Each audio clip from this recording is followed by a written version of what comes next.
আমাদের ফায়ার সার্ভিসের কোনো লাইসেন্স তাকে নবায়ন করা হয় নাই। ফায়ার সার্ভিস সিভিল ডিফেন্সের সেফটি প্ল্যান থাকা দরকার, সেই সেফটি প্ল্যান তাদের ছিল না এবং তার যে লাইসেন্স ছিল লাইসেন্সটাও আমাদের যে ইন্সপেক্টর নোটিশ প্রদান করছে যে আপনাদের যে এই ধরনের যে ব্যবস্থাপনা যে কোনো সময় দুর্ঘটনা ঘটলে ভয়াবহ আকার ধারণ কর্তৃপক্ষে তাকে আমাদের নোটিশ দেওয়া আছে। আপনারা দীর্ঘক্ষণ যাবত অপেক্ষা করতেছেন মেসেজের জন্য। The standard finishing company limited, এটা আপনার রাজেন্দ্রপুর বাগের বাজার পড়ছে।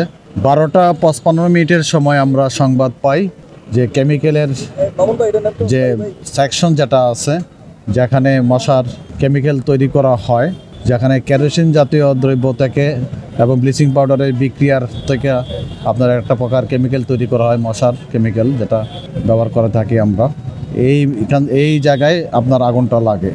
আগুনটা লাগার সাথে সাথে কেরোসিন থেকে আগুনটা মাঠে চলে আসে। মাঠ থেকে পাশে একটা ফিনিশিং গুদাম ছিল, যেটা ফিনিশিং গুদাম এবং অ্যাডমিন সেকশন বলা হয়, দোতলা। এটা নিচতলা পর্যন্ত আপনার মাঠ দিয়ে কেরোসিনের মাধ্যমে আগুনটা ছড়িয়ে পড়ে।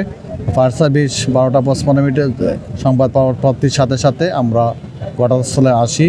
আইসা আগুনের ভয়াবহতা দেখে আরও কয়েকটা ইউনিট আমরা নিয়ে আসি। নিয়ে এসে আমরা প্রথমে আমরা যেখানে ব্লিচিং পাউডার ছিল, কেরোসিন ছিল, সেই আগুনটা নির্বাপন করি এবং পাশের যে গুদামটা আছে বিল্ডিংয়ের দোতলা বিল্ডিং 130 ফিট বাই 40 ফিট হতে পারে, ওইখানে বিভিন্ন প্রকার মশার কয়েল জাতীয় পদার্থ আছে তারপরে আপনার হারপিক জাতীয় পদার্থ আছে, বিভিন্ন প্রকারের তাদের ফিনিশিং গুডস আছে।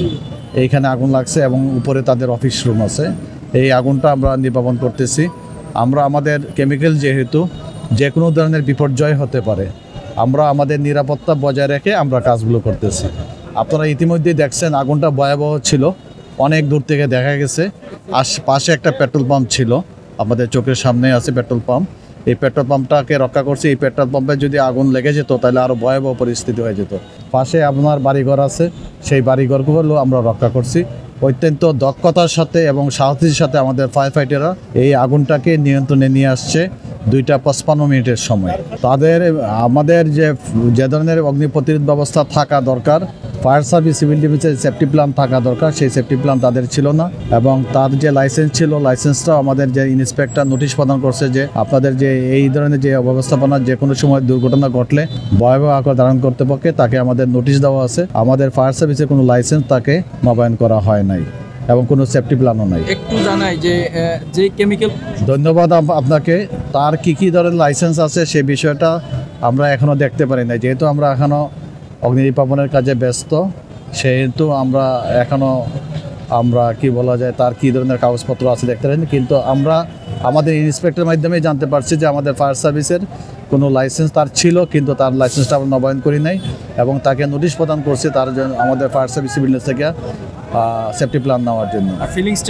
আর ফিলিং স্টেশন এবং আপনার যে কেমিক্যাল যেটা আছে এটা অবশ্যই দূরত্ব বজায় রাখা দরকার, নাহলে যে কোনো সময় আগ্নেয়কাণ্ড লাগলে ফিলিং স্টেশনে চলে আসতে পারে। আমার নাম কাজী নজমুজ্জামান, সহকারী পরিচালক, ঢাকা।